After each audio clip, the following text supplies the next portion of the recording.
Good morning, students. So today we have discussing about new chapter नए गद्य भाग की ओर हम चलते जाएंगे। सबसे पहला हम जानना चाहिए कि जो इस पाठ के द्वारा स्नेह भाव प्राणी दया की सीख मिलती है।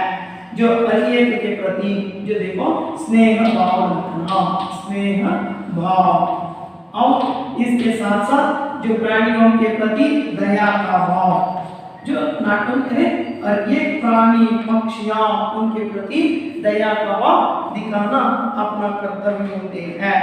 क्योंकि पशु पक्षियों के स्वभाव कैसे होते हैं, पशु पक्षियों की स्वभाव और उनकी जीवन शैली।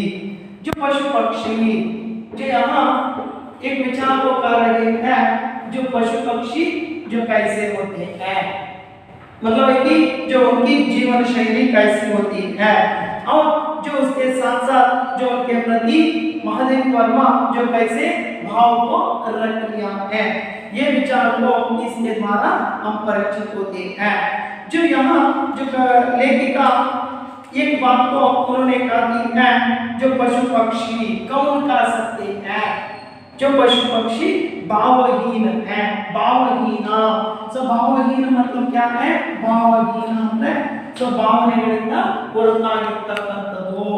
जो कौन कर सकते हैं वे भी कैसे होते हैं, हमसे भी वे जो भावानुकूल होते हैं। भावानुकूल मतलब कि वे हमसे भी अच्छी तरह से जानते हैं, पशु पक्षी भी अच्छी तरह से जानते हैं। जो मनुष्य जिस तरह जो उनकी विचार आचार है, उसी तरह जो प्राणी पक्षियां जो पशु पक्षियों के भी विचार होती है। और जो उन्होंने कहा है हमसे भी भावानुकूल विचारवान, भावानुकूल जो भावनाओं से भरे रहते हैं। भावना जो देखो अच्छी तरह से भावनाओं से भरे रहते हैं। ನೋಡಿ ಪ್ರಾಣಿ ಪಕ್ಷಿಗಳು ನಮಗಿಂತನೂ ಕೂಡ ಬುದ್ಧಿವಂತವಿದವೆ। ಸೊ ಯಾವ ರೀತಿ ಅಂತಂದ್ರೆ ನಾವು ಬೇಕಾದಷ್ಟು ಎಕ್ಸಾಂಪಲ್ ಕೊಡಬಹುದು। ಫಾರ್ ಎಕ್ಸಾಂಪಲ್ ಈಗ ನೋಡಿ, ನಿಯತಿಗೆ ಹೆಸರು ಅಂದ್ರೆ ಮನುಷ್ಯನ ಹೆಸರು ಹೇಳಲ್ಲ, ಒಂದು ಪ್ರಾಣಿ ಹೆಸರು, ಮನುಷ್ಯನು ಪ್ರಾಣಿನೇ ಆದ್ರೆ ಒಂದು ಪ್ರಾಣಿ ಹೆಸರು ಹೇಳ್ತಾರೆ ಏನಪ್ಪ ಅಂದ್ರೆ ನಾಯಿ। जो जैसे उसके गुण के द्वारा ही उसका मौल्य हम देख सकते हैं, इसी तरह जो पशु पक्षी प्राणियां पक्षियां हमसे भी भावानुकूल होते हैं। और हमारे तरह जो क्या होती है, कभी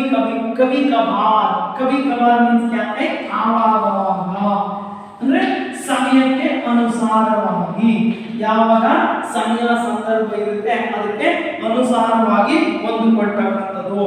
कभी कभार हमसे भी अधिक ज्यादा भावानुकूल होते हैं। भावानुकूल जो भाव से अनुकूल, जो भाव के लिए अनुकूल लगते हैं, भावानुकूल। और विचारवान हमसे भी अच्छी तरह से आलोचना करते हैं। जो जिस तरह एक फॉर एग्जांपल हम लोगों ने देखते हैं कोई एक प्राणी को हम लोगों ने देखकर डरते हैं, सांप को देखकर डरते हैं मनुष्य। इसी तरह जो जिस तरह मनुष्य को सांप के प्रति डर है, जो उससे भी ज्यादा सांप को मनुष्य के प्रति डर की भावना होती है। अंडरस्टैंड? इसी तरह जो विचारवान थिंकिंग, जो हमसे भी अच्छी तरह से थिंकिंग करते हैं। फॉर एग्जांपल ನೋಡಿ, ಒಂದು ಮಾತು ಹೇಳುತ್ತೆ ಏನಪ್ಪ ಅಂದ್ರೆ, ಸೊ ಅರ್ಥಕ್ವೇಕ್ ಆಗಬೇಕು ಅಂದ್ರೆ, ಭೂಕಂಪ ಆಗುತ್ತೆ ಅಂದ್ರೆ, ಇವತ್ತು ಏನು ಇಷ್ಟು ಸೈನ್ಸ್ ಎಲ್ಲ ನಾವು ಡೆವಲಪ್ಮೆಂಟ್ ಗ್ರೋಯಿಂಗ್ ಸ್ಟೇಜ್ ಅಲ್ಲಿ ಇದ್ರೂ ಕೂಡ ಸೈನ್ಸ್ ಗಿನ್ನ ಮೊದಲು ಪ್ರಾಣಿಗಳಿಗೆ ನೋಡಿ ಯಾವಪ್ಪ ಅಂದ್ರೆ ನಾಯಿಗೆ ಗೊತ್ತಾಗುತ್ತೆ ಅಂತ ಹೇಳುತ್ತೆ, ಸೈನ್ಸ್ ಹೇಳುತ್ತೆ ನಾಯಿಗೆ ಭೂಕಂಪ ಆಗೋದಕ್ಕಿಂತ ಮೊದಲನೇ ಕೆಲವಾರು ಮಿನಿಟ್ಸ್ ಸಮ್ ಟೈಮ್ ಬೇಗನೆ ಪ್ರಾಣಿಗಳಿಗೆ ಅರಿವಾಗುತ್ತೆ ಅಂತ ಹೇಳ್ತಾರೆ। ಹಂಗೆ ನೋಡಿ इसी कारण विचारवान हमसे भी विचारवान होते हैं और सहृदय व्यवहार करते हैं। और एक कैसा सहृदय व्यवहार ನೋಡಿ ವ್ಯವಹಾರ ಎಲ್ಲರ ಜೊತೆ ನಾವು ಹೇಗೆ ವ್ಯವಹರಿಸಬೇಕು सहृदय के साथ उनके साथ व्यवहार करना पशु पक्षियों के प्रति प्राणियों के प्रति व्यवहार करना ನಾವು ಯಾವಾಗ ಪ್ರೀತಿ ತೋರಿಸ್ತೀವಿ ಸಹಜವಾಗಿ ಅವು ಪ್ರೀತಿ ತೋರಿಸ್ತವೆ ನೋಡಿ ಈಗ ಗೊತ್ತಿರುತ್ತೆ ಹೇಗೆ ಅಂದ್ರೆ ಈಗ ನಾವು ಒಂದು ದನ ಕರು ನೋಡಿ ಒಂದಕ್ಕೆ ಒಂದು ಸ್ವಲ್ಪ ಮೇವು ಹಾಕಿ ಒಂದಿಷ್ಟು ತಲೆ ಸೌರು ಬಂದಿದ್ರೆ ಮತ್ತೆ ನಾವು ಹೋಗೋವರೆಗೂ ಕಾಯ್ತಾ ಇರ್ತದೆ ನಮ್ಮ ಮುಖ ನೋಡ್ತಿದ್ದಂಗೆ ಅದು ಅಮ್ಮ ಅಂತ ಕೂಗ್ತಾ ಇರುತ್ತೆ इसका मतलब है कि भावानुकूल विचारवान आदि अंशों को देखते हैं हमारे साथ सहृदय के साथ व्यवहार करते हैं। इसी तरह जो एक कुत्ते उसके लिए थोड़ा सा खाना दिए तो बस जो वहां के हमारे पीछे पीछे घुमा करते रहते हैं थोड़े समय के लिए और इसके बाद वे अपना जो हम जितना आहार दिए हैं जो उसके लिए उससे भी ज्यादा जो हमें अपना कर्तव्य को दिखाकर चले जाते हैं इसलिए कहते हैं वफादार ಪ್ರಾಮಾಣಿಕ ನೋಡಿ ಪ್ರಾಮಾಣಿಕತೆಯನ್ನ ವ್ಯಕ್ತಪಡಿಸತಕ್ಕಂಥದ್ದು सो व्यवहार करते हैं। महादेव वर्मा ने एक छोटा सा जीव महादेव वर्मा यह एक छोटा सा जीव ಅಂದ್ರೆ ಪ್ರಾಣಿ ಒಂದು ಚಿಕ್ಕ ಪ್ರಾಣಿಯನ್ನ ಎಕ್ಸಾಂಪಲ್ ಆಗಿ ಇಟ್ಕೊಂಡು एक छोटा सा जीव गिलहरी के बच्चे गिलहरी मींस क्या है स्क्वेरल लगती है सो अಳಿಲಿನ ಒಂದು ಮರಿ एक छोटा सा बच्चा अಳಿಲು सो ಅದರ ಒಂದು ಪುಟ್ಟ ಮರಿ छोटा सा जीव गिलहरी के बच्चे का रेखांकन करना मींस उसको दिखाना उसके कार्यकलाप कैसी होती है उसके वो छोटा सा जीव लेखिका के साथ कैसे व्यवहार करती है और वह जिस तरह लेखिका लिखने के लिए बैठती है तब वो कैसे व्यवहार करती है लेखिका बाहर जाती है तब वो कैसे बाहर जाती है और लेखिका जब खाने के लिए बैठती है तब वह कैसे कहां से जो घुमा करके जो लेखिका के पास आकर उसके ताली में ही बैठ जाती है ऐसे विचार को पाठ के अंदर जो बता रहे हैं तब देखेंगे। और रेखांकन कर प्राणी जगत की मानव सहज जीवन प्राणी जगत जो प्राणियों के जगत या प्राणियों के जीवन प्राणी जगत के जो प्राणी जगत में हम लोगों ने देखते हैं जो क्या है सो प्राणी जगत के लिए जो मानव सहज व्यवहार मानव सहज व्यवहार ಅಂತ ಹೇಳುತ್ತೆ मानव सहज व्यवहार मानव के साथ कैसे व्यवहार करना ये विचार को भी इसके अंतर्गत लेखिका ने जो कह रही है। मानव सहज जीवन शैली जिस तरह मनुष्य रहते हैं वे भी उसी तरह रहते हैं जो व्यत्यास इतना ही है कि मनुष्य जो क्या करते हैं अपने बातों को व्यक्त करते हैं जो उनको डर रहा है तो जो बताते हैं जैसे जो चिल्लाकर अपने डर की भावना को व्यक्त करते हैं लेकिन प्राणियां कैसे अपनी भावनाओं को व्यक्त करते हैं यही विचार को लेखिका ने इसके अंतर्गत जो उन्होंने चित्रित किया गया है।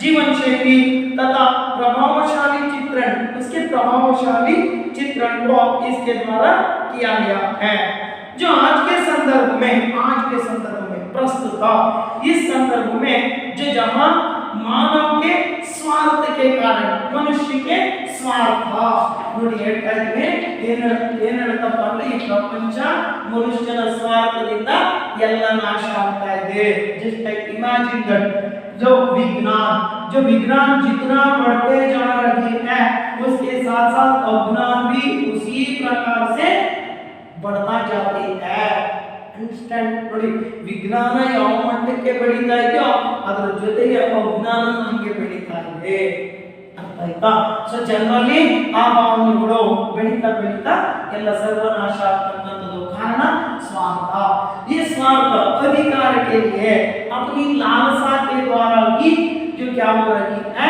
नष्ट होती जा रही है। देखो विज्ञान ಇವತ್ತು ನಾವು ನೋಡ್ತಾ ಇದ್ವಿ ಮೊಬೈಲ್ ಬಳಕೆ ಬಂದಿದ್ರಿಂದ ಇವತ್ತು ನೋಡಿ ನೀವು ಮನೆಯಲ್ಲಿ ಕೂತ್ಕೊಂಡು ಪಾಠ ಕೇಳ್ತಾ ಇದ್ದೀರಾ, ಟೆಕ್ನಾಲಜಿ ಬಂದಿದೆ, ಎಲ್ಲ okay, everything should be okay. So but ಅದ್ರ ಜೊತೆಗೆ ಏನಾಗ್ತಾ ಇದೆ ಅಂದ್ರೆ ನಮ್ಮ ಈ ಸ್ವಾರ್ಥದಿಂದಾಗಿ ಏನಾಗ್ತಾ ಇದೆ ಅಂದ್ರೆ ಸಣ್ಣ ಪುಟ್ಟ ಪ್ರಾಣಿ ಪಕ್ಷಿಗಳ ಸಂಕುಲನ ನಾಶ ಆಗ್ತಾ ಇರ್ತಕ್ಕಂಥದ್ದು. ಸೊ ನೋಡಿ ನಾವು ಗುಬ್ಬಚ್ಚಿಗಳನ್ನ ಹಿಂದೆ ಮನೆ ಕಟ್ಟಿದ್ರೆ ಸೊ ಗುಬ್ಬಚ್ಚಿ ಗೂಡು ಅಂತ ಕಟ್ತಾ ಇದ್ರು ಮನೆಯಲ್ಲಿ, छोटे छोटे जो अपने जो दरवाजे जो है दरवाजे के बाहर जो आजू बाजू में जो दो ऐसे रख कर ಎರಡು ಗೂಡುಗಳನ್ನ ಮಾಡಿ ತಯಾರು ಮಾಡಿ ಕಟ್ತಾ ಇದ್ರು. ಅದರೊಳಗಡೆ ಒಂದರೊಳಗಡೆ ಕಾಡು ಒಂದರೊಳಗಡೆ ನೀರು ಇಡ್ತಾ ಇದ್ರು. ಸೊ ಗುಬ್ಬಚ್ಚಿ ಅಂತ ಸಣ್ಣ ಪುಟ್ಟ ಪಕ್ಷಿಗಳು ಬಂದು ಆ ಕಾಡಿನಿಂದ ನೀರು ಕುಡಿದು ಹೋಗ್ತಾ ಇದ್ರು. ಸೊ ಈ ಮೊಬೈಲ್ ಬಂದಿರೋದ್ರಿಂದ ಏನಾಗ್ತಾ ಇದೆ ರೇಡಿಯೇಷನ್. ಸೊ ರೇಡಿಯೇಷನ್ ಇಂದ ಅಂತ ಗುಬ್ಬಚ್ಚಿಯ ಸಂತತಿ ನಾವು ಇವತ್ತು ನೋಡಲಿಕ್ಕೆ ಸಿಗಲು ಕಷ್ಟಕರವಾದಂತ ಪರಿಸ್ಥಿತಿಯನ್ನು ಕಾಣ್ತಾ ಇದ್ದೀವಿ. ಸೊ ಯಾರಿಗೆ ಗೊತ್ತು ಮುಂದೊಂದು ದಿನ ಇಂಥ ಗುಬ್ಬಚ್ಚಿಯನ್ನು ಕೂಡ ನಾವು ಮ್ಯೂಸಿಯಂಗೆ ಹೋಗಿ ನೋಡಬೇಕಾದಂತ ಪರಿಸ್ಥಿತಿ बरಬಹುದು. ऐसे जो मानव के स्वार्थ के कारण पशु पक्षी की जातियां पशु पक्षी की जातियां पशु पक्षी की संतति क्या हो रही है, लुप्त होती जा रही है. लुप्त होना नशिಸಿ ಹೋಗ್ತಾ ಇದೆ. ಈಗ ನೋಡಿ ಟೆಕ್ನಾಲಜಿಗೋಸ್ಕರ ನಾವು ನೋಡ್ತಾ ಇದ್ದೀವಿ, ನಗರಗಳು ಬೆಳೆದು ಅಂದ್ರೆ ಏನ್ ಬೆಳೆದ್ವು, ಸೊ ಗಿಡ ಮರಗಳನ್ನು ನಾಶ ಮಾಡಿದ್ರು, ಕಾಡು ನಾಶ ಮಾಡಿದ್ವಿ. ಇವತ್ತು ಅದಕ್ಕೋಸ್ಕರನೇ ಹುಲಿ ಸಿಂಹ ಚಿರತೆ ಇಂಥವೆಲ್ಲ ಊರೊಳಗಡೆ ಯಾಕೆ ಬರ್ತಾ ಇದೆ ಅಂದ್ರೆ ಜಾಗ ಇಲ್ಲ ಕಾಡಿನಲ್ಲಿ. इसी तरह जो ऐसे प्राणी ऐसे पक्षी की संतति जो क्या हो रही है, लुप्त होती या नाश होती जा रही है. जो जहां वहां महादेव वर्मा जी का एक संस्मरण, जो महादेव वर्मा यहाँ एक संस्मरण जो हम लोगों ने देख रही है, उनकी रक्षा करने, उन पक्षियों की रक्षा करना, ಆ ಪಕ್ಷಿಗಳ ಸಂತತಿಯನ್ನು ಉಳಿಸ್ತಕ್ಕಂಥದ್ದು. ನೋಡಿ ಒಂದು ಮಾತು ಹೇಳುತ್ತೆ ಏನಪ್ಪ ಅಂದ್ರೆ ನಾವು ಹೆಂಗೆ ಧರ್ಮೋ ರಕ್ಷತಿ ರಕ್ಷತಃ ಅಂದ್ರೆ ಅರ್ಥ ಧರ್ಮವನ್ನು ನಾವು ಕಾಪಾಡಿದ್ರೆ ನಮ್ಮನ್ನು ಧರ್ಮ ಕಾಪಾಡುತ್ತೆ. इसी तरह हम लोग जो प्राणियों के प्रति क्या करना, रक्षा भाव दिखाना है, प्राणियों की रक्षा करना, जो उनकी आने वाली पीढ़ी तक लोगों को उसको दिखाना है. जो देखो ऐसी प्राणी पक्षियां थी, ऐसी बातों को या ऐसी विचारों को आपने आने वाली पीढ़ियों तक ले जाना है. ಮುಂದೆ ಬರ್ತಕ್ಕಂಥ ಜನರಿಗೆ ತೋರಿಸ್ಕೊಳ್ಳೋದಕ್ಕೋಸ್ಕರ ನಾನು ಈ ಇಂಥ ಸಂತತಿಯನ್ನ ನಾವು ಉಳಿಸಬೇಕು ಅನ್ನೋದು एक संस्मरण के रूप में महादेव वर्मा ने जो हमारे सामने रखा है. उनकी रक्षा करने और उनके प्रति प्रेम भाव, जो देखो उनके प्रति जो स्वार्थ को छोड़ना, बदले में जो प्रेम भाव को दिखाना. ನೋಡಿ सो स्वार्थನ ಬಿಡಬೇಕು, बदलिಗೆ प्रेम भावನೆಯನ್ನು ತೋರಿಸಬೇಕು. जो उनके प्रति प्यार दिखाना, जो उनके प्रति उन प्राणी पक्षियों में मनुष्य के प्रति जो डर की भावना है उसको दूर करना. जो उस भावना को दूर करके डर की भावना को उसकी जगह में क्या करना, प्रेम भाव को दिखाना है. ನೋಡಿ ಆ ಎದುರಿಗೆ ಅಂತಕ್ಕಂಥದ್ದನ್ನ ಹೋಗಲಾಡಿಸಿ उनके प्रति प्रेम भाव को दिखाना है. यही महादेव वर्मा का जो एक अविस्मरणीय अंश इसके द्वारा देख सकते हैं. जगाने की दिशा में एक सार्थक प्रयत्न सिद्ध होता है. प्रयत्न एक सार्थक प्रयत्न जो होता है ये ना होता है अलग की बात है, लेकिन अपने कर्तव्य को हम निभाना है. यही बातों को जो महादेव वर्मा ने इसके द्वारा व्यक्त करते जाते हैं. जो आगे इस गिल्लू, सो गिल्लू मतलब क्या है, एक छोटा सा स्क्विरल के एक जो बच्चा. ನೋಡಿ ಒಂದು ಪುಟ್ಟ ಮರಿ ಯಾವುದು ಅಂದ್ರೆ ಅಳಿಲಿನ ಒಂದು ಪುಟ್ಟ ಮರಿ. ಸೊ ಅಳಿಲು ಅದರ ಸಂತತಿ ನಾವು ನೋಡ್ತಾ ಹೋಗ್ತೀವಿ. जैसे जो उसका गिल्लू के प्रति लेखिका का जो भाव क्या होते हैं, जो उसको अब हम इसके द्वारा देखते जाएंगे. जो गिल्लू एक संस्मरण के रूप में हम लोगों ने देख सकते हैं. देखेंगे, देख लो जो हिस्सा जो गद्य भागा के लेखिका महादेव महादेवी वर्मा। सो महादेवी वर्मा जी ने महादेवी वर्मा लेखिका जो उनका विचार इसके अंतर्गत और भी क्या क्या विचार होते हैं, लेकिन जो देखो और ये की भावना अलग अलग प्रकार की होती है। जो उन प्राणियों के प्रति दया भाव जो कैसे दिखाया है, छोटा सा जीव के प्रति ನಾವು ದಿನ ಬೆಳಗ್ಗೆ ನೋಡ್ತೀವಿ ಅಂತ ಹತ್ತಾರು ಘಟನೆಗಳನ್ನು ನೋಡ್ತೀವಿ ಅಂತ ಫಾರ್ ಎಕ್ಸಾಂಪಲ್ ರಸ್ತೆಯಲ್ಲಿ ಒಂದು ಆಕ್ಸಿಡೆಂಟ್ ಆಯ್ತು, ಒಂದು ನಾಯಿ ಅಥವಾ ಇನ್ನೊಂದು ಯಾವುದೋ ತೊಂದರೆ ಆಯ್ತು ಅಂತ ಯಾರು ಬಂದು ನೋಡೋದಿಲ್ಲ, ಹೋದ್ರು ನಾಯಿ ತಾನೇ ಬಿಡು ಬಿಡು ಅಂತ. ಆದ್ರೆ ಒಬ್ಬ ಮನುಷ್ಯ ಅಂದ್ರೆ ಆಂಬುಲೆನ್ಸ್ ಕಳಿಸ್ತಾರೆ, ಅವ್ರಿಗೆ ಏನ್ ಬೇಕೋ ಟ್ರೀಟ್ಮೆಂಟ್ ಎಲ್ಲ ಮಾಡಿಸ್ತಾರೆ, लेकिन प्राणियों के प्रति क्यों ऐसा भाव नहीं दिखा रही है? वो भी एक प्राणी है, हम भी एक प्राणी है, ऐसी एक भावना को हर एक ने दिखाना है। यही विचार को महादेव वर्मा ने जो लोगों के दिमाग में जो बिठाना चाहते हैं या लोगों के दिमाग में ऐसी भावनाओं को भरने का जो अंश को उन्होंने दिखा रही है। जो देखेंगे महादेव जी का परिचय थोड़ा सा है, उसको देखेंगे। देखो महादेव वर्मा जी जो विश्व स्तर की कवयित्री है। देखो विश्व स्तर की कवयित्री जो साधारण नहीं है, ನೋಡಿ ಅವರು ವಿಶ್ವ ಮಟ್ಟದಲ್ಲಿ ಖ್ಯಾತಿಯನ್ನು ಪಡೆದಂತವರು जिसने महादेव वर्मा जी ने जो विश्व स्तर की कवयित्री है, उन्हें आधुनिक मीरा भी कहा जाता है। जो महादेव वर्मा जी को आधुनिक मीरा, ನೋಡಿ आधुनिक मीरा ऐसा नाम से भी उनको पुकारा जाता है। आधुनिक मीरा जो पिछले हम लोगों ने देख लिया था, जो मीराबाई कृष्ण के प्रति जिस प्रकार की भावना को रखकर उन्होंने जो गीत गाते रहते थे, इसी तरह जो ऐसी भावना के द्वारा आधुनिक मीरा नाम से उसको पुकारा जाता है। किसको? महादेव वर्मा को कहा जाता है। जो उनका जन्म 24 मार्च 1907 को फर्रुखाबाद में हुआ। जो महादेवी का जन्म हुआ था 24 मार्च 1907 1907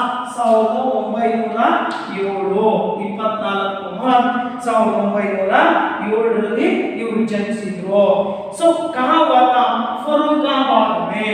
Farrukhabad underline that sentence, underline ಮಾಡ್ಕೊಬೇಕು ಇವನ್ನ ಎಲ್ಲಿ ಅಂತಂದ್ರೆ अनुरूपतದಲ್ಲಿ ಕೇಳ್ತಾರೆ। अनुरूपता जो प्रश्न के द्वारा ऐसे पूछा जाता है। जो फॉर एग्जांपल जो किसी एक का जन्म इस साल में हुआ था और महादेव वर्मा का जन्म डैश साल भी पूछ सकते हैं या इसके साथ निगदित जो डेट या ईस्वी जो उसको पूछा जा सकता है या प्लेस ऑफ बर्थ प्लेस को पूरा ಕೇಳಬಹುದು, ಅಂಡರ್ಲೈನ್ ಮಾಡ್ಕೊಂಡಿರಬೇಕು। उनके पिता गोविंद प्रसाद वर्मा और माता एम रानी। उनके माता पिता गोविंद प्रसाद वर्मा और एम रानी इनके माता पिता थे। उन्होंने जो प्रयाग के विश्वविद्यालय से संस्कृत में एमए, उन्होंने प्रयाग विश्वविद्यालय प्रयाग यूनिवर्सिटी में उन्होंने क्या किया था? विश्वविद्यालय में संस्कृत में एमए संस्कृत सब्जेक्ट लेकर उन्होंने एमए डिग्री को प्राप्त किया था, यह उपाधि प्राप्त किया था। और जो प्रयाग के महिला विद्यापीठ में प्राध्यापिका का पद संभाला। इसके बाद जो ऐसे डिग्री प्राप्त करने के बाद जो प्रयाग विश्वविद्यालय महिला विश्वविद्यालय में या विद्यापीठ में उन्होंने प्रधानाध्यापिका का पद, प्रधानाध्यापिका हेडमास्टर अथवा हेड ಮಿಸ್ಟ್ರೆಸ್ ಆಗಿ ಅವರು ಈ ಯಾವುದೋ ಪ್ರಯಾಗದ ಒಂದು ಮಹಿಳಾ ವಿದ್ಯಾಪೀಠದಲ್ಲಿ ಅವರು ಕೆಲಸ ಮಾಡ್ತಾ ಇದ್ರು। ಯಾವಾಗ ಅವರು ಈ ಪ್ರಯಾಗ ಯೂನಿವರ್ಸಿಟಿಯಿಂದ ಡಿಗ್ರಿಯನ್ನು ಪಡ್ಕೊಂಡು ಮತ್ತೆ ಅದೇ ಅಂಡರ್ ಅಲ್ಲಿ ಬರ್ತಕ್ಕಂಥ ಪ್ರಯಾಗದ ಸುತ್ತಮುತ್ತ ಬರ್ತಕ್ಕಂಥ ಅಕ್ಕಪಕ್ಕದಲ್ಲೇ ಬರ್ತಕ್ಕಂಥ ಒಂದು ಮಹಿಳಾ ವಿದ್ಯಾಪೀಠದಲ್ಲಿ हेड मिस्ट्रेस आगे ಕೂಡ ಸೇವೆಯನ್ನು ಸಲ್ಲಿಸಿದ್ದಾರೆ। महादेव वर्मा जी ने जो गद्य और पद्य दोनों की रचना की है, अंडरलाइन दैट सेंटेंस। सो महादेव वर्मा जी गद्य पद्य दोनों की रचना की है। इन्हीं कारण से महादेव वर्मा जी लेखिका भी है, कवयित्री भी है। अंडरस्टैंड? सो यहाँ जो गलत नहीं होता है, जो केवल जो कहानी कविता मात्र ही नहीं का है बनने में गद्य पद्य दोनों को भी रचना की है। जो इनकी प्रमुख रचनाएं हैं, इनके द्वारा रचा गया प्रमुख कृतियां या विचार ये है कि कृतियां या रचनाएं है कि यामा, संध्या, गीता, दीपशिखा, नीरजा, निहार, अतीत के चलचित्र, स्मृति की रेखाएं, पद के साथी, मेरा परिवार, श्रृंखला की कड़ियां आदि। देखो इनके द्वारा रचा गए बहुत सारी कृतियां, ये तो यहाँ कम से कम दिया है, और भी बहुत सारे कृतियों को उन्होंने रचना की है। उनमें से प्रमुखतः यामा, संध्या, गीता, दीपशिखा, नीरजा, निहार जैसे बहुत सारे अतिथि के चलचित्र, स्मृति की रेखाएं, पथ के साथी, मेरे मेरे परिवार, श्रृंखला की कड़ियां, जो ऐसी बहुत सारे कृतियों को उन्होंने रचना की है। महादेव वर्मा जी को शेक्सपियर और मंगल प्रसाद द्विवेदी पदक आदि अनेक पुरस्कार प्राप्त हैं। इनकी सेवा जो जहां सेवा होती है वहां पुरस्कार भी होती है। ಇಲ್ಲಿ ಸೇವೆ ಇರುತ್ತೆ, ಅದಕ್ಕಿಂತ ತಕ್ಕನಾಗಿರತಕ್ಕಂತ ಆದರ ಮಾನ ಸನ್ಮಾನಗಳು ಕೂಡ ಇರುತ್ತವೆ। ऐसे इनकी छोटे मोटे पुरस्कार भी प्राप्त हो गए हैं। उनमें से शेक्सपियर पुरस्कार, मंगल प्रसाद द्विवेदी पदक आदि अनेक पुरस्कार इनको प्राप्त हो गए हैं। जो और भी एक विशेषता है कि इनकी यामा नामक कृति के लिए जो उनके द्वारा रचा गया यामा, जो इस कृति के लिए क्या मिला है? ज्ञानपीठ पुरस्कार। सो ज्ञानपीठ पुरस्कार इनको प्राप्त हो गया है। जो देखो ज्ञानपीठ पुरस्कार सो ಇವರ ಯಾಮ ಅಂತಕ್ಕಂತ ಒಂದು ಕೃತಿಗೆ ಸೋ ಈ ಜ್ಞಾನಪೀಠ ಪುರಸ್ಕಾರ ಕೂಡ ದೊರೆತಿರತಕ್ಕಂತದ್ದು। ಸೋ ಯಾವುದು ಹೆಂಗೆ ನಮ್ಮ ಕನ್ನಡದ ಕುವೆಂಪು ಇರಬಹುದು, ಬೇಂದ್ರೆ ಇರಬಹುದು, ಕಾರಂತ ಇರಬಹುದು, ಬೇರೆ ಬೇರೆ ಹಲವಾರು ಕನ್ನಡ ಇರಬಹುದು, ಜ್ಞಾನಪೀಠ ಪುರಸ್ಕಾರ ಹೆಂಗ್ ಸಿಕ್ಕಿದೆ ಅದೇ ರೀತಿ ಇವರ ಈ ಒಂದು ಯಾಮ ಅಂತಕ್ಕಂಥ ಕೃತಿಗೆ ಸೊ ಜ್ಞಾನಪೀಠ ಪುರಸ್ಕಾರ ಕೂಡ ದೊರೆತಿರ್ತಕ್ಕಂಥದ್ದು ನಾವು ऑब्जर्व ಮಾಡ್ತಾ ಇದ್ದೀವಿ। इस महान रचनकार का निधन हुआ था सन 1987 को। जो देखो ऐसे महान चेतना का निधन हुआ था सन 1987 1987ರಲ್ಲಿ ಇವರು ನಿಧನರಾದರು। 7ರಲ್ಲಿ ಜನಿಸಿದಂತವರು 87ರಲ್ಲಿ ನಿಧನರಾದರು ಅಂದ್ರೆ 80 ವರ್ಷಗಳ ತುಂಬು ಜೀವನವನ್ನ ಇವರು ನಡೆಸಿದ್ರು ಅಂತಕ್ಕಂಥದ್ದು ನಾವು ಇಲ್ಲಿಂದ ಗಮನಿಸ್ತಾ ಹೋಗ್ತೀವಿ। जो यहाँ जो उनके विचार क्या क्या होते हैं अब हम थोड़ा सा देखते जाएंगे। देखो इस पाठ से स्नेह भाव, जो मैंने पहले ही कहा है स्नेह भाव और ये कैसा स्नेह की भावना रखना तथा प्राणियों के प्रति दया का भाव दिखाना, अनेक प्राणियों के प्रति दया भाव, live and let live, understand नीनु बदको ಬೇರೆಯವರು ಬದುಕೋದಕ್ಕೆ ಬಿಡು। जो इसी तरह जो प्राणियों के प्रति, पक्षियों के प्रति जो दया का, पेड़ पौधों के प्रति दया का भाव दिखाना है। ಈ ಭಾವನೆಯನ್ನ ತೋರಿಸಬೇಕು ಅಂತಕ್ಕಂಥದ್ದು। दया सीख ऐसा शिक्षा इसके द्वारा प्राप्त होती है। और इसके साथ साथ पशु पक्षियों के स्वभाव, पशु पक्षियों के स्वभाव नेचर कैसे होते हैं। पशु पक्षियां ನೋಡಿ ಪ್ರಾಣಿ ಪಕ್ಷಿಗಳು ಯಾವ ಸ್ವಭಾವದಿಂದ ಕೂಡಿರುತ್ತವೆ, उनकी नेचर कैसे होती है। और इसके साथ साथ उनकी जीवन शैली, उनकी लाइफ स्टाइल, ಅವಳ ಜೀವನ ಶೈಲಿ ಹೇಗಿರುತ್ತೆ ನೋಡಿ। ಈಗ ನಾವು ಹೇಳ್ತೀವಿ ಏನಪ್ಪ ಅಂದ್ರೆ ಇರುವೆಗಳು ಗೂಡು ಕಟ್ತವೆ, ಆ ಗೂಡು ಹೇಗಿರುತ್ತೆ ಅಂದ್ರೆ ನಾನು ಹೀಗೆ ಮನೆ ಕಟ್ಟಾಗ ನಮ್ಗೆ ದೇವರು ಮನೆ ಬೇಕು, ಅಡಿಗೆ ಮನೆ ಬೇಕು, ಎಕ್ಸೆಟ್ರಾ ಎಕ್ಸೆಟ್ರಾ ಅಂತ ನಾವು ಯಾವ ರೀತಿ ಮಾಡ್ಕೊಂತೀವೋ ಅದೇ ರೀತಿ ಇರುವೆ ಗೂಡು ಒಳಗಡೆ ಕೂಡ ಅವು ಆ ರೀತಿ ಮನೆಗಳನ್ನ ಮಾಡ್ಕೊಂಡಿರ್ತವೆ ಅಂದ್ಬಿಟ್ಟು ಏನೋ ಒಂದು ಲೇಖನದಲ್ಲಿ ಒಬ್ಬ ಸಾಹಿತ್ಯಕಾರರು ಹೇಳಿರ್ತಕ್ಕಂಥದ್ದನ್ನ ನಾವು ऑब्जर्व ಮಾಡಬಹುದು। इसी तरह जो उनमें भी जो क्या होती है मनुष्य जैसे सहज जीवन शैली। और इसके साथ साथ जो उनके प्रति महादेव वर्मा, और इसके साथ साथ महादेव वर्मा उन प्राणियों के प्रति कैसे भाव दिखाया है। अंडरस्टैंड महादेव वर्मा ಅವರು ಯಾವ ರೀತಿ ಈ ಪ್ರಾಣಿಗಳ ಬಗ್ಗೆ ದಯೆಯನ್ನು ತೋರಿಸಿದ್ದಾರೆ ಅನ್ನೋದನ್ನ ಅಬ್ಸರ್ವ್ ಮಾಡಬೇಕಾಗುತ್ತೆ। जो महादेव वर्मा के जो प्रेम से बच्चे परिचित होते हैं उसके साथ साथ परिचित महादेव वर्मा जी उनके प्रति कैसे भाव दिखाए हैं, इसी तरह हम लोग भी उनके प्रति दया भाव प्रेम भाव दिखाना है। यही विचार को उन्होंने स्ट्रेस करके बताते हैं लोगों तक जो समझना है। और अन्य प्राणी पक्षी भी हमसे भी जो अन्य हमारी तरफ जीवित करने के लिए उसको छोड़ देना है। यही बात को गिल्लू हिस्सा संस्मरण के द्वारा महादेव वर्मा जी ने हमारे सामने रखा है, जो अब हम थोड़ा सा देखते जाएंगे। जो इसको जो कहते हैं रेखा चित्र, सो देखो ये तो रेखांकन किया है, मैंने कहा था रेखांकन। सो ಅಂದ್ರೆ ರೇಖಾ ಚಿತ್ರ ಅಂತ ಇದನ್ನ ಹೇಳ್ತಾ ಹೋಗ್ತಾರೆ।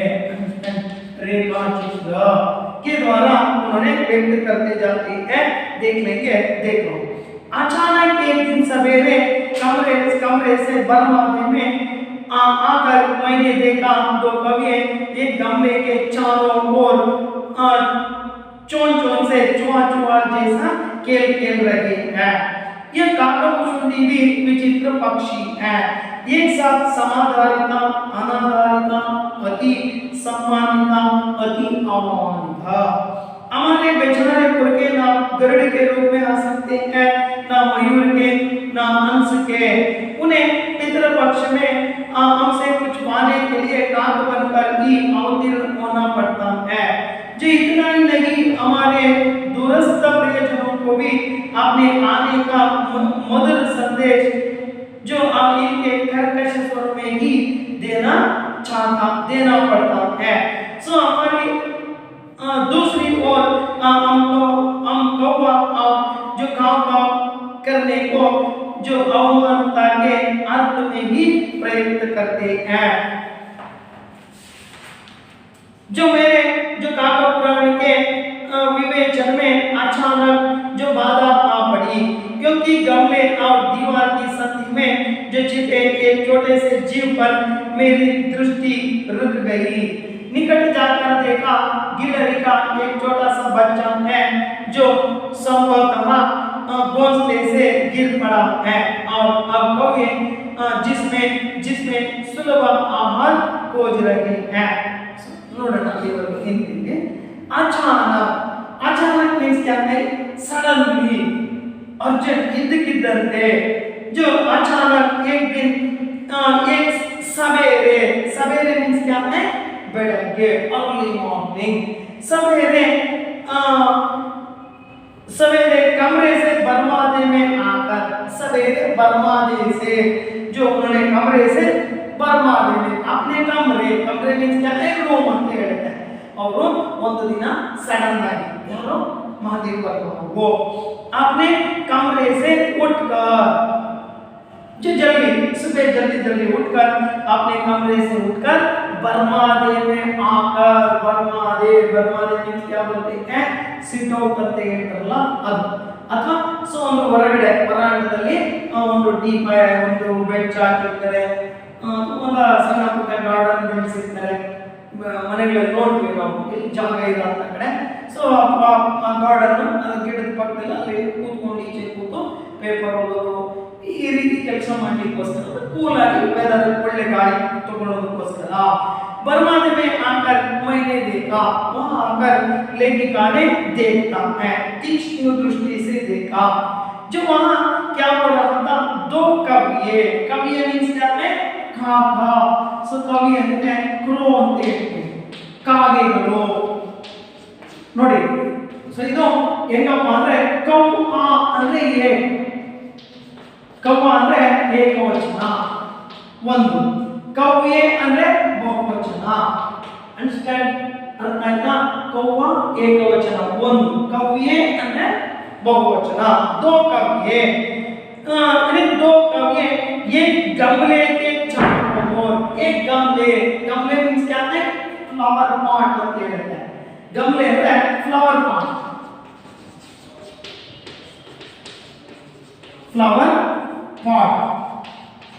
ಅಥವಾ ಹೂವಿನ ಕುಂಡ, ಹೂವಿನ ಗಿಡ ಆಗಿರ್ತಕ್ಕಂಥ ಜಾಗ. जो एक गमले के चारों तरफ मीन्स उसको घुमाना. सो ಅದನ್ನು ಸುತ್ತುವರೆದು चारों गमले के चारों ओर चोंच से चोंच मीन्स क्या है ಅದರ ಕೊಕ್ಕುಗಳು ಅಂತ ಹೇಳುತ್ತೆ.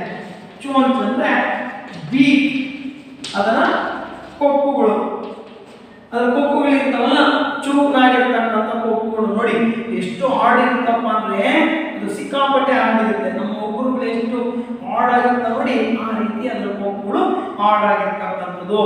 चोंच से चुआ अंडरलाइन ಮಾಡಿ चुआ जैसा खेल रही है. चुआ मीन्स क्या है ಕಣ್ಣ ಮುಚ್ಚಾಲೆ ಆಟ. ಅಂದ್ರೆ ಕಣ್ಬಿಟ್ಟು ಈಗ ನೋಡಿ ಆಟ ಆಡಿಸ್ತಿರ್ತಾರಲ್ವಾ, ಸೊ ಕಣ್ಣು ಮುಚ್ಚೋದು, ಒಂದು ಯಾವುದೋ ಒಂದು ಹೇಳ್ಕೊಡ್ತಾರೆ ಅಥವಾ ನಂಬರ್ಸ್ ಹೇಳೋದು, ನಂಬರ್ಸ್ ಹೇಳಿ ಹಾಕೊಂಡು ಕಣ್ಣು ಮುಚ್ಚಿದ್ರೆ ಎಲ್ಲ ಬಚ್ಚಿಟ್ಟಾದ್ರೆ ಆಮೇಲೆ ಕಣ್ಬಿಟ್ಟು ಅವನು ಹುಡುಕ್ತಕ್ಕಂಥದ್ದು. इसी तरह जैसे चुआ खेल रही है, जो कहा उस गमले के चारों तरफ से खेल रहे हैं. और यह काकभुशुंडी अंडरलाइन ಮಾಡ್ಕೋಬೇಕಾದನ್ನು ಕೂಡ. काकभुशुंडी भी एक विचित्र पक्षी. ये तो एक विचित्र पक्षी है. सो ये ಕೊಟ್ಟಿದ್ದಾರೆ ನೋಡಿ ಬ್ಯಾಕ್ ಎಕ್ಸರ್ಸೈಜ್ ಅಲ್ಲಿ ಅದರ ಬಗ್ಗೆ ಡೀಟೇಲ್ ಕೊಟ್ಟಿದ್ದಾರೆ. काकभुशुंडी जो पुराने कथा में कवि को पक्षियों के गुरु के रूप में स्वीकार किया गया है.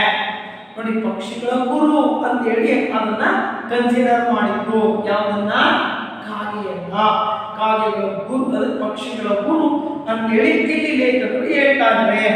काकभुशुंडी भी एक विचित्र पक्षी है. एक साथ समाधारी था, उसके प्रति इक्वल, जो वो भी एक पक्षी है. ऐसी समाधारिता की भावना और उसके प्रति अनादारिता, ಅದರ ಬಗ್ಗೆ ಅವಮಾನ.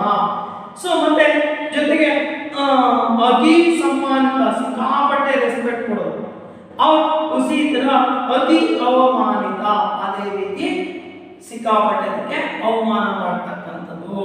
ಅಂದ್ರೆ ನಾವು ಅದನ್ನ ನಮ್ಮ ಬಳಕೆಗೆ ಹೆಂಗೆ ಬೇಕು ಹಾಗೆ ನಾವು ಬಳಕೆ ಮಾಡ್ತಕ್ಕಂಥದ್ದು.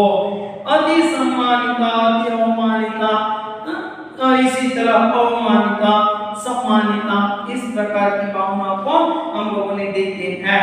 अवमानित जो उसके प्रति भावना है. देखो लेखिका ने सिर्फ जो दो कवि है गमले के पास चुआ खेल रही है उसको देखकर उनके मन में काकभुशुंडी के प्रति जो क्या होती है विचार आलोचना करने के लिए शुरू करती है.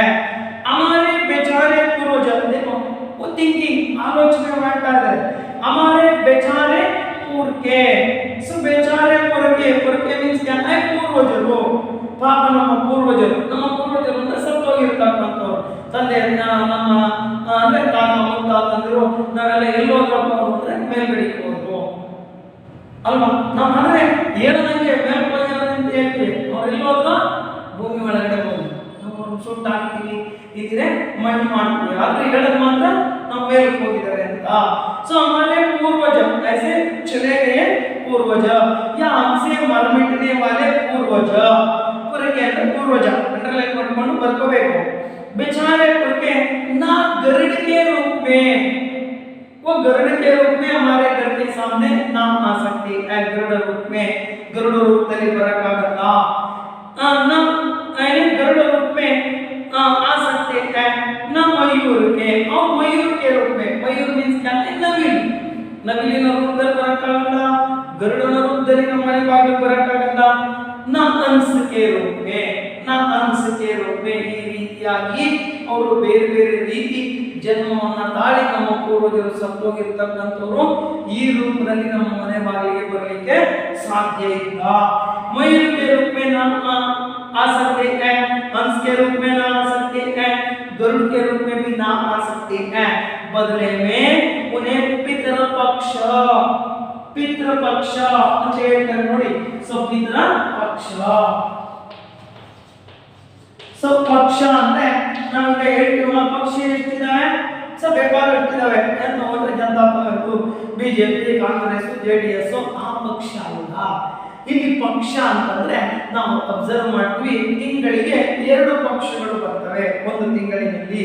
ಒಂದು ಕೃಷ್ಣ ಪಕ್ಷ, ಇನ್ನೊಂದು ಶುಕ್ಲ ಪಕ್ಷ. ಅಂದ್ರೆ ಅಮಾವಾಸ್ಯೆಯ ಬೆಳಿಗ್ಗೆ ನಂತರ, ಅಂದ್ರೆ ಅದನ್ನ ನಾವೇನಂತ ಕರೀತಾರಪ್ಪ ಅಂದ್ರೆ ಪಾಡ್ಯ ಅಂತ ಹೇಳ್ತಾರೆ. ಪಾಡ್ಯದಿಂದ ಚತುರ್ದಶಿವರೆಗೂ ಒಂದು ಪಕ್ಷ, ಅದು ಹುಣ್ಣಿಮೆ ಅಥವಾ अमावस्या ಅಂತ ಕರೀತಾರೆ. ಇಲ್ಲಿ जो पितृपक्ष में, जो पितृपक्ष ಅಂದ್ರೆ हमारे पूर्वज पितृपक्ष में अंश के रूप में नहा सकते हैं, गरुड़ के रूप में नहा सकते हैं और मयूर के रूप में भी, लेकिन वे हमसे कुछ पाने के लिए, हमसे ಅಂದ್ರೆ ನಮ್ಮಿಂದ ಏನಾದರೂ ಒಂದು ಸ್ವಲ್ಪ ಪಡ್ಕೊಳ್ಳೋದಕ್ಕೋಸ್ಕರ वे काक बनकर अवतीर्ण होना पड़ते हैं. ಕಾಕ के रूप में, ಕಾಗೆಯ ರೂಪದಲ್ಲಿ ನಮ್ಮ ಮನೆ ಬಾಗಿಲಿಗೆ ಬರ್ತಕ್ಕಂಥದ್ದು ಅಂತ ಹೇಳಿ ಹೇಳ್ತಾ ಹೋಗ್ತಾರೆ. ಅಲ್ಲಿ ನಿಲ್ಲಿಸ್ಕೊಂಡಿದ್ದನ್ನ ನೆಕ್ಸ್ಟ್